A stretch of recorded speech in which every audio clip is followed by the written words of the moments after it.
Welcome to today's Workplace series. So when you think about a brand, what springs to mind? What companies? Might be Nike, Apple. Perhaps it's some other product or service provider.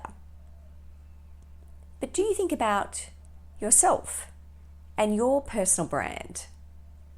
Now, just as companies pay attention to their brand, you need to too when it comes to the context of your career. Because whether you like it or not, you have a personal brand. Now, when I ask people the question, do you know what your personal brand is? There's a small percentage who are really clear about what that brand is. And that's because they've done work on it. There's a group in the middle who are definitely unsure and have no idea. And then there's another percentage who are, look, I just don't like thinking about myself as a personal brand. It feels kind of icky, inauthentic. The challenge is you have a personal brand, whether you like it or not, and you want to have clarity on that brand so that you can be better in charge of how you're positioned and how people see you. So marketing guru Seth Godin talks about how a company's brand is a set of expectations, memories, stories, and relationships, and that when considered together, determine the reason why a person chooses one product over another. It's the same for you. Everything that you do comes together to create your brand. And you can think of it as having two key elements: your reputation. So that sense of, how do people talk about you when you're not in the room? And also what you're known for in terms of the value that you deliver through your role. And you need to understand both. So you need to understand your reputation.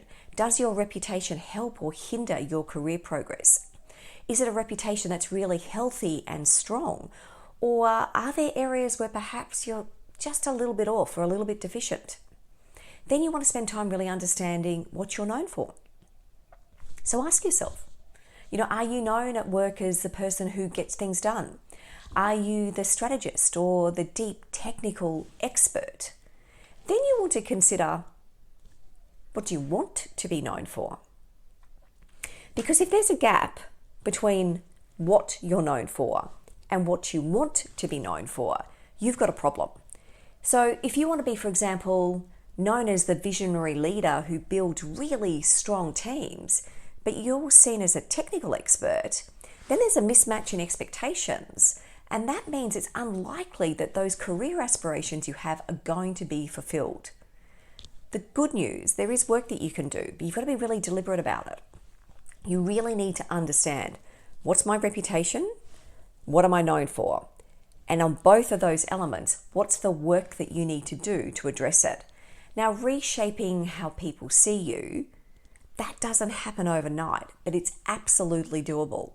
And it starts with getting really clear, get insights and get data on how people currently see you. Now, of course, you can do this through a validated 360 tool and working with an executive coach. That's a fabulous approach to take. And if you're interested in that, give me a call.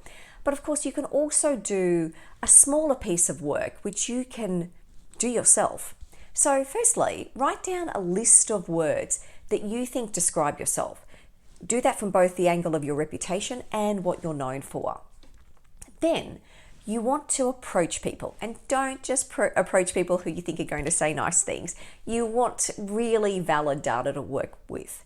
And so this can start with ringing them, sending an email, but make that approach personal, where you say, hey, look, I'm doing some work on my personal brand and how people experience me. And to do that, it's really hard to get accurate assessment unless I get advice and input from people that I trust. And so I'd really love to get advice and input from you.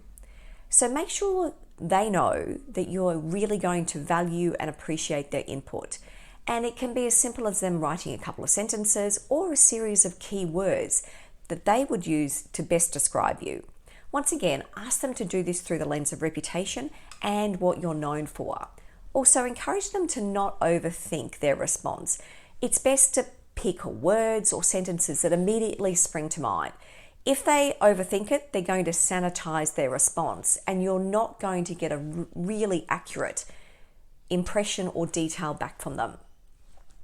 Now, once you've picked your people, so you might have, 7 or 10 people, and you've got the data back from them, then what you want to do is compare and contrast. Look at what you wrote about yourself. Look at what others have said about you. See where there is commonality. Then look at where there's difference. Where are those gaps? Ask yourself, what's most surprising? What do you think this is telling you? And then next, and most importantly, what are you prepared to do about it? Because once you've got those gaps, you can sit back and really critically assess, why are they seeing this? What is it that's missing? It might be that you need to do a follow-up conversation with them. And in that conversation, don't get defensive. Be really appreciative of what they've said and the input they provided, but get really curious. Why is it that you're seeing me like this? What else would you need to see from me to think about me in this particular way? As I said, all of this takes work and it takes effort, but it's well worth the effort. You own your personal brand. You're the only one who can shift that positioning that you have in the market. And that market is both internal to your organization and external to the organization. You know, I love the quote from Tom Peters, who is a management expert, and he said this many, many years ago. All of us need to understand the importance of branding. We are CEOs of our own companies, what he called Me Inc.